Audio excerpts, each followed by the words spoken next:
지혜의 꼭대기에 오신 것을 환영합니다. 우리 인간은 자연에서 태어나 자연 속에서 살다가 흙이 되어 자연으로 돌아간다. 아무리 세상이 도시화 산업화되었다 하더라도 그럴수록 사람은 자연에 대한 갈망이 더 커지는 것 같다. 인간 또한 자연의 일부인 것이다. 동양에서는 우리 인간을 소우주라고 말합니다. 인간을 구성하고 있는 것들은 모두 우주와 같습니다. 인체를 구성하고 있는 원소들은 물론이고 원자핵 주변을 전자가 돌고 있는 원리는 우주와 우리의 인체에서도 같은 원리로 작용하고 있습니다. 인간은 자연에 부속되어 있으며 자연과 분리할 수 없는 자연 자체입니다. 아무리 재주가 출중해도 파도가 바다에서 태어나 바다로 돌아가듯이 자연의 법칙에 따라서 자연에서 와서 자연에서 살다가 자연으로 돌아갑니다. 우리가 어릴 때 아버지는 영원히 살아있는 신적인 존재라고 생각했습니다. 그러나 인간은 어차피 생로병사에 의해서 궁극적 목적지는 정해져 있습니다. 자연의 섭리 속에서 펼쳐지는 한 편의 드라마와도 같은 인생사에서 지금 우리는 어디를 향해 가고 있을까요? 시대적 고려장이라고 불리우는 요양원의 현실이 이렇다는 것이 적나라하게 표현된 내용에 공감을 하면서도 어쩐지 애절한 마음이 남습니다.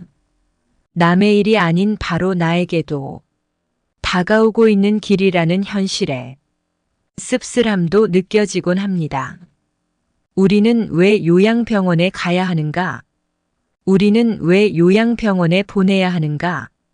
우리는 왜 요양병원을 끊을 수 없는가? 요양병원과 요양원이 과연 누구를 위해 존재하는 것일까? 생각해 보셨나요? 이것은 시대의 흐름에 따라 필요하게 되었고, 현재는 없어서는 안 될 산업이 되어버렸습니다. 그곳은 정말 병원일까요? 이것은 우리 모두가 내면 깊이 알고 있는 진실, 삶의 끝자락에서 시간을 연장하기 위한 공간으로 인식되고 있음을 인지하게 됩니다. 따라서 우리 각자는 독립적인 생활 능력을 키워야 합니다. 먼 미래의 요양시설의 도움을 받지 않고 스스로의 힘으로 안락한 노후를 보낼 수 있으려면 현재부터 몇 가지 중요한 조치들을 지속적으로 취해야 앞으로 만족스러운 삶의 마무리를 기약할 수 있을 것입니다. 나이 들어 요양원에 가지 않고 독립하여 노후를 건강하게 보내려면 늙어서도 늘 보고 싶은 부모가 되려면 어떻게 해야 할까요? 내용이 궁금하시다면 끝까지 경청하여 주시기 바랍니다. 시작하기 전에 구독, 좋아요 꾹 눌러주시면 감사하겠습니다. 자, 그럼 바로 시작합니다. 지혜의 꼭대기. 우선 요양병원에 입소된 어느 50대의 사연부터 들어보도록 하겠습니다. 저는 지금 50대 후반을 넘어 서 있습니다. 살면서 항상 독립적이고 강인한 여성이었습니다. 젊었을 땐 노후에 대한 걱정 따윈 뒷전이었죠. 하지만 인생에서 가장 두려운 것은 예측하지 못한 미래의 한 조각이 터져나오는 순간입니다. 그 순간이 찾아온 건 제 절친 이모가 요양원에 들어가게 되었을 때였습니다. 이모, 걱정 마세요. 저희가 자주 찾아뵙고 이모가 좋아하시는 밤 도라지 차도 자주 드릴게요 하고 저는 이모에게 말했습니다. 이모는 미소를 지었지만 그 눈은 이미 많은 것을 잃었다고 속삭이는 듯 했습니다. 요양원에 들어간 이모는 매일이 고립된 섬과 같았다고 하더군요. 요양보호사들도 많은 환자를 돌보느라 정성을 다하지 못했다 들었습니다. 그곳에서 눈에 띄는 건 텔레비전 화면에서 흘러나오는 감정 없는 드라마와 뉴스뿐이었다고 해요. 아가씨 여긴 정말 쓸쓸해요. 이모가 한 번 마음을 열고 말한 것이 기억납니다. 이모 방에 들어설 때마다 느꼈던 그 절망적인 적막, 마치 세상에서 잊혀진 듯한 그 기분을 도무지 털어낼 수가 없었습니다. 제 이모 사연은 꽤나 뼈아팠지만 실제로 요양원에서 만난 다른 선생님들의 이야기에는 저도 모르게 눈물이 핑 돌았습니다. 한 할머니는 자식들에게 버림받았다고 했습니다. 얘야, 나는 이제 필요 없는 존재야. 자식들에겐 그저 부담일 뿐이니까. 할머니는 애써 웃으며 속삭였지만 그 눈에 비치는 슬픔은 감출 수 없더군요. 또 다른 할아버지는 천장을 바라보며 내 평생 이렇게 무기력할 줄 몰랐네. 작업장에서 분주하게 일하던 때가 그립구먼. 하며 한숨을 쉬었습니다. 그 할아버지에겐 아무도 찾아오지 않았고 그의 고독은 요양원의 넓은 창문 너머로만 희미해져 가고 있었습니다. 저는 그렇게 무심코 세월을 보내다가 비로소 자각을 했습니다. 나도 언젠가 저렇게 될 수 있겠구나. 요양원의 쓸쓸한 침대를 배정받을지도 몰라. 생각만 해도 가슴이 철렁 내려앉았습니다. 그날 이후 저는 마음을 바꿨어요. 저금도 하고 건강에도 신경을 쓰며 친구들과의 사회적 관계도 더 소중히 여기기 시작했습니다. 당장의 삶이 힘들 때마다 요양원에서 만났던 수많은 어르신들의 안타까운 이야기가 저를 다시 일으켜 세워주었죠. 사람들이 흔히 말하는 노후 준비, 제게는 단순히 재정적인 문제만이 아니었습니다. 그것은 홀로 남겨질 수 있는 미래에 대한 불안, 사랑하는 사람들과의 이별, 그리고 내가 세상에 존재하는 의미마저 잃어버리지 않으려는 절실한 몸부림이었죠. 그렇게 요양원에서의 비참한 노후를 피하기 위해 저는 오늘도 나름의 저항을 이어가고 있습니다. 혼자 힘으로 고립된 삶에 대비하는 것, 그것이 제가 가진 사연입니다. 도시의 북적임 속 저마다의 이야기를 품은 수많은 사람들 사이에서 누군가는 여전히 혼자일 수밖에 없는 그 기묘한 삶의 운명을 얘기하며 말이죠. 실제로 자신들이 감당하기 싫고 힘드니까 시설에 보내는 것은 부정할 수 없는 사실일 것입니다. 내가 아무리 돈이 많아서 최상급 최고급 요양시설에 들어간다고 해도 내 집에 오고 싶은 마음이 당연할 것입니다. 익숙한 환경과 익숙한 사람들이 있는 곳이, 즉 놀던 물이 좋다는 것입니다. 어떻게 죽을지 준비를 하는 것도 나이가 들면 자연스럽게 생각을 해볼 문제라고 생각합니다.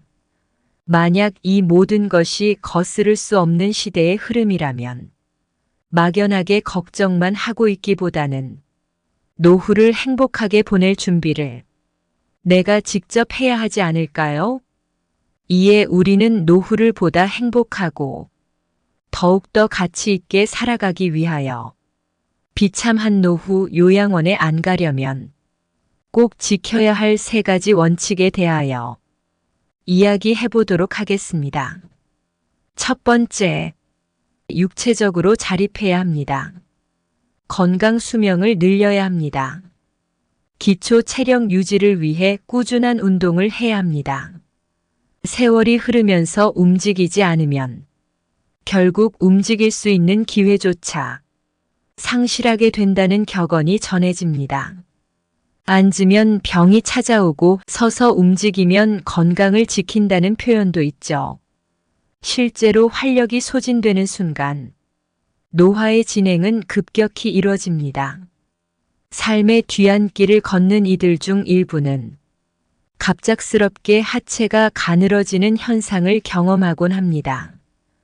일찍이 다공증에 시달리는 사례가 나타나기도 하며 척추가 휘거나 몸통이 앞으로 굽는 모습을 목격하게 됩니다. 무릎도 제대로 펴지 못하고 고정되어 버리는 경우도 생기는데 이는 근육의 힘이 약해져서 생기는 문제입니다. 이 같은 상황이 심해지면 팔다리의 근력이 사라져 일상적인 활동조차 힘들어집니다. 나이가 들어도 타인의 도움 없이 자립적인 생활을 유지하고자 한다면 근력의 보전이 매우 중요합니다.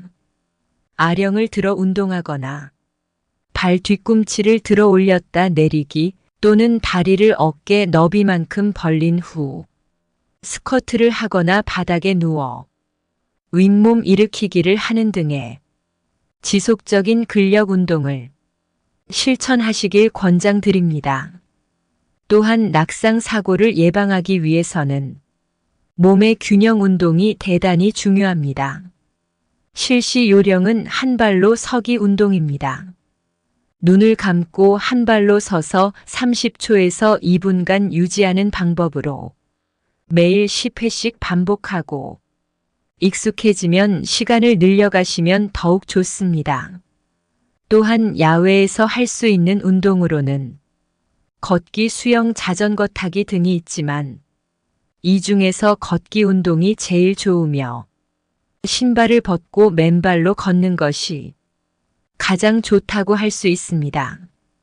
이와 같이 매일 규칙적으로 꾸준히 근력 및 유산소 운동을 해야만이 기초 체력을 유지할 수 있습니다. 걷기는 호흡계와 순환계의 기능을 강화시키고 혈액의 흐름을 활발하게 함으로써 심혈관 질환을 효과적으로 예방할 수 있습니다.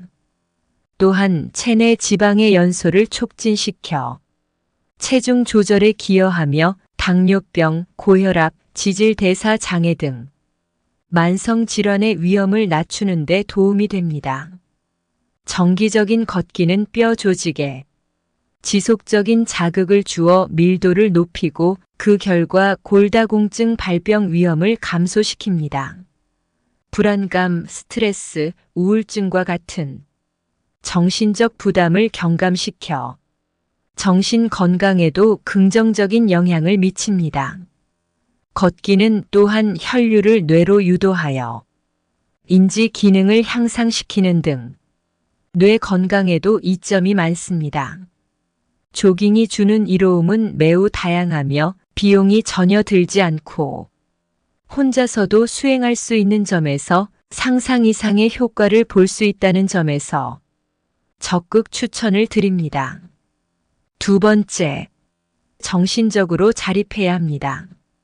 나이가 들어가면서 치매나 우울증에 걸리지 않아야 합니다.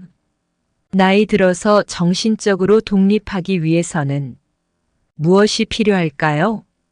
가장 중요한 것은 치매에 걸리지 않고 우울증에 걸리지 않는 것입니다. 먼저 치매에 걸리지 않으려면 어떻게 해야 할까요? 아직 치매 백신은 개발되지 않았고 치매를 치료하는 약도 없습니다. 지금까지 개발된 치매약은 치매 악화를 지연시키는 효과만 있을 뿐입니다. 그래서 우리가 치매 예방을 위해서 할 수 있는 것은 생활 습관을 바꾸고 식생활을 개선하는 것이 최선입니다. 건강한 식생활 관리를 위해 천천히 음식을 씹는 습관을 형성하시는 것이 좋습니다. 식사를 할 때 음식을 세심하게 씹는 것은 단순히 소화에만 도움이 되는 것이 아니라 뇌의 혈류를 촉진하여 정신 활동을 강화하는 데에도 중요한 역할을 합니다. 이러한 습관은 인지 능력 감소에 대한 방어 효과를 가져와 치매 예방에 기여할 수 있습니다. 마찬가지로 규칙적으로 껌을 씹는 것도 비슷한 혜택을 제공할 수 있습니다. 또한 정기적으로 일기를 쓰는 것도 추천해 드립니다. 치매 환자들 사이에서 나타나는 특징 중 하나는 초기 단계에서 오래된 기억은 상대적으로 잘 유지되는 반면 최근에 일어난 사건들을 기억하는데 어려움을 겪는다는 점입니다. 이는 단기 기억을 형성하는데 중요한 역할을 하는 해마라는 뇌 구조물의 손상이나 기능 저하 때문에 발생합니다. 이러한 기능 저하를 방지하고자 매일 일기를 작성하는 것이 유용할 수 있습니다. 일기 작성 과정에서 기억을 되새기게 되면 이는 해마를 자극하여 이 구조물의 기능 저하를 막을 뿐만 아니라 기능 향상에도 기여할 수 있습니다. 전문가들은 이러한 활동이 인지 기능 유지 및 강화에 도움이 된다고 조언합니다. 우리 뇌는 특이한 점이 있습니다. 그것은 바로 뇌는 진짜 웃음과 가짜 웃음을 구분하지 못한다는 점입니다. 그래서 웃기지 않아도 억지로라도 웃으면 진짜 웃음에 효과가 있다고 합니다. 그러니 오늘부터는 억지로라도 많이 웃으시기 바랍니다. 다음은 우울증입니다. 나이 들어서 정신적 독립을 하는데 방해되는 것 중 하나가 바로 우울증입니다. 우울증은 치매의 원인이 되기도 하고 치매가 시작되고 있을 시기에 우울증 증상이 나타나는 경우가 많습니다. 이러한 이유 때문에 노인성 우울증과 치매를 구분하기 힘든 경우가 참 많습니다. 일반적으로 우울증이 치매를 촉진시킬 가능성이 있기 때문에 되도록이면 빨리 우울증을 치료해야 합니다. 우울증에 걸리지 않으려면 매사에 비관적 마음보다는 긍정적이고 낙관적인 마음가짐을 갖고 생활하는 것이 가장 중요합니다. 아직 다가오지 않은 일을 미리 걱정하지 말고 지나간 과거에 대해서 후회하지 마세요. 매사 즐기시며 살아가시길 바랍니다. 세 번째, 경제적으로 자립을 해야 합니다. 인생의 뒤안길에서도 개인의 열정을 유지하기 위해서는 자신이 진심으로 열망하는 일을 추구하는 것이 중요합니다. 생을 마감할 때까지 자기 개발에 힘쓰고 배움을 지속함으로써 새로운 도전에 주저하지 않아야 합니다. 세월이 흐를수록 타인이나 가족에 대한 의존도를 낮추고 스스로 강인하게 살아가는 태도를 견지해야 합니다. 이러한 자세를 통해 노년에도 경제적 독립성을 유지함으로써 건강하고 만족스러운 후반기 생을 보낼 수 있습니다. 퇴직 후에도 여전히 우리의 전문 지식이 사회에서 요구되는 시대입니다. 이에 따라 건강이 허락한다면 계속해서 활동을 이어가는 것도 훌륭한 선택일 수 있습니다. 지속적으로 자기 개발에 힘쓰며 새로운 도전을 마다하지 않는 자세로 적극적으로 배우는 자세를 가지시길 권합니다. 이 지식을 습득하고 나면 무엇을 할 수 있을까? 라는 생각에 머무르지 말고 개인의 성장을 향한 끊임없는 노력이 결국은 스스로를 뒷받침하는 강한 내면의 힘을 길러주게 됨을 기억하시기 바랍니다. 그러한 강인함은 여러분이 노년기에도 경제적 자립을 바탕으로 건강하고 보람찬 생활을 영위하는데 큰 도움이 될 것입니다. 인간의 노화와 질병은 자연스러운 일련의 과정이지만 저는 인생의 마지막 순간까지 정신적, 육체적 건강을 최대한으로 유지하고자 하는 희망을 갖고 있습니다. 기억의 실이 온전히 끊어지면 살아 숨쉬는 몸이라 해도 본질적으로는 생명이 소멸한 것과 다름없습니다. 자신의 의지대로 행동하지 못하는 상황이 저를 깊은 고뇌에 빠뜨리는 무언의 고통으로 다가왔기 때문입니다. 친지 중 누군가가 중병에 빠지면 기쁨을 찾기란 매우 어렵습니다. 모두가 어려움을 겪으며 존재 자체가 버거움을 느끼게 됩니다.